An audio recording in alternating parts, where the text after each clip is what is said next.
Hello friends, and welcome to the Truth Booth. I've been traveling around a bit lately, but now I'm back at home in my space in Ecuador. Someday I'll make a video and show you what I'm doing here.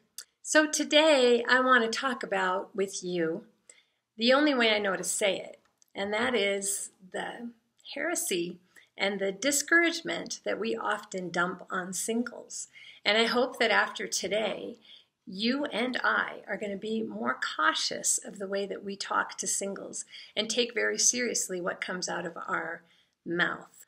I really don't have the answer to this. There's a lot of answers to this, but I've just realized how much we make marriage such a hugely important thing in our society and in our lives. We make marriage out to be like the pinnacle of what we need to accomplish as young adults or as any adult. And it starts when we're teenagers. I think that we say things to teenagers we probably shouldn't be saying, and maybe I'll talk about that later. By the time really they're even 20 years old, we start saying the most insane things that are really putting on them something that I don't think we really want them to carry. Now, as Christian believers, we know that that's not true, because when we read the Bible, we read Jesus told us there is no marriage in heaven. So why do we make such a big deal out of it here on earth? Why do we continually seem to give anti-gospel counsel? And why do we sometimes even give what I would call blasphemous counsel?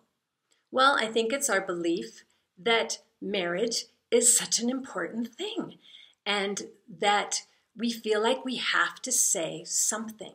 So we end up saying things that are not helpful. Stop and think before you talk. That's my lifelong lesson to myself. Oh, honey, don't worry. When God sees that you're ready, when He sees that you're mature and you're ready for marriage, He's going to send you the right man. Wrong. Think about that. Now, you may have good intentions when you say that, but the reason why I use the word blasphemous is really you shouldn't be putting yourself in the place of God and trying to tell other people what He thinks or why He's doing what He's doing.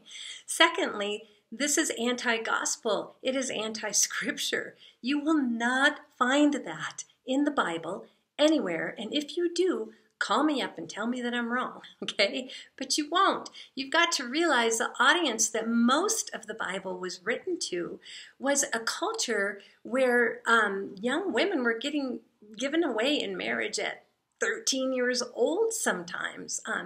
So, to say something like that is really silly. I mean, think about that, people. Who was ready when they got married? Who was really ready? We thought we were ready, but were we ready?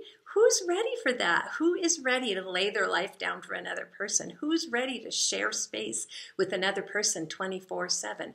Who's ready to put another person first constantly and be called on it when you don't? Who's ready for that? I don't know anybody that was really ready for that.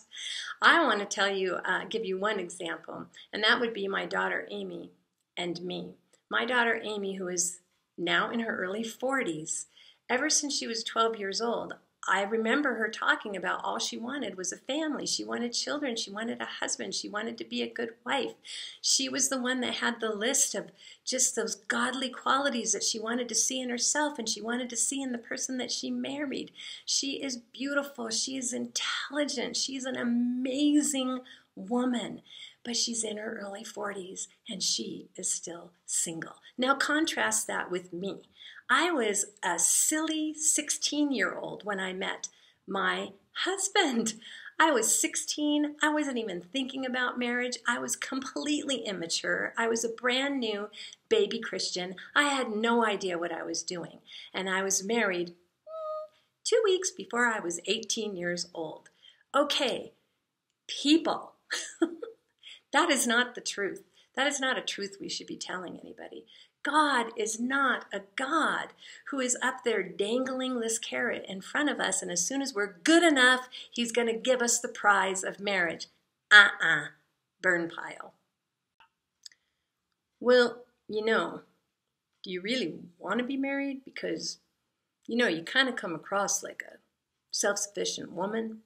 You know, that's not really always very attractive. People probably stay away because they think you're just happy being single. So maybe if you would just come across a little differently, maybe men would be attracted to you. What? Seriously? Seriously, sisters. Is this the way that we're going to encourage one another? Encourage one another? Do you hear the message behind anything that you say like that? Maybe if you were a little more this, maybe if you were a little more that. I've heard this so many times. Maybe if you were a little thinner, you know, guys are kind of attracted to thinner women. Maybe if you put on a little weight, you know, because, you know, guys, they want something to hold when they hug. You know, maybe if you just weren't so outgoing, because that's kind of intimidating to men. Maybe if you just got yourself out there more because, you know, you're so busy, you know, doing the work you feel like God's called you to. I know that's great. That's great. But maybe if you just got yourself out there a little more, maybe you'd find that guy that God has for you. No, no, no, no, no. Do you hear the message that we're giving to single people? We're saying you're not good enough. You would be chosen. You would be picked if you were just a little different. This makes me want to scream and it makes me want to cry. And I hear it all the time, so it isn't that far-fetched, okay?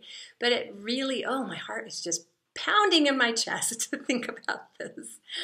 Here we are, on the one hand, telling our sister friends that they are good enough, that they're capable, that they're awesome. We love what they're doing. And on the other hand, we make one stupid comment like that and we shoot it all down. The message we're giving is you are not enough. You're not enough of something. You must need to change. Don't you think that single women are thinking that all the time? Do you know how much? Have you talked to any single people? Do you know how much that thought absolutely tortures them? It tortures them as they watch one after another person get chosen for marriage, and here they are, single. Don't say this, people. Don't say it. Mark it as poison. Put it in the burn pile and burn it. Oh, I know just how you feel. You know, I've just realized that God does whatever he has to do to teach us patience. And I've realized that once we get patience, then God blesses us with what we're waiting for. Same as I said last time. Don't take on the voice of God. That is blasphemous. Don't take on the voice of God. There's so many things wrong with that comment. One, if you're married and you got married younger, or didn't really care about being single, you don't know how they feel, okay? You don't know how they feel, so don't try to pretend like you do. Second of all, that is not our God. Our God is a good God. He is an awesome God. He is a sovereign God.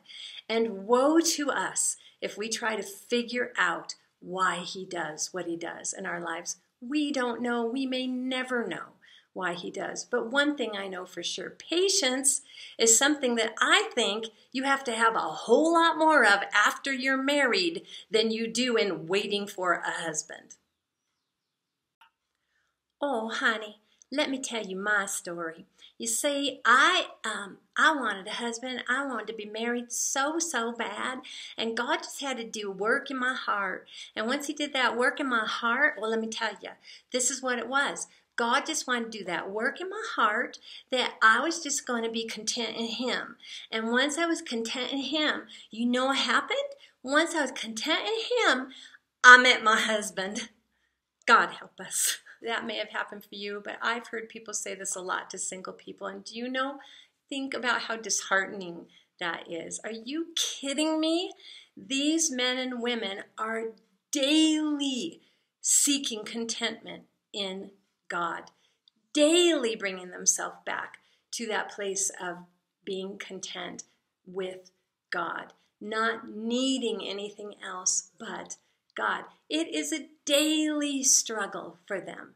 So please don't be telling them that once they reach this unattainable or attainable place of contentment, then God again is going to reward them with something and go, yay, you did it. Here you go.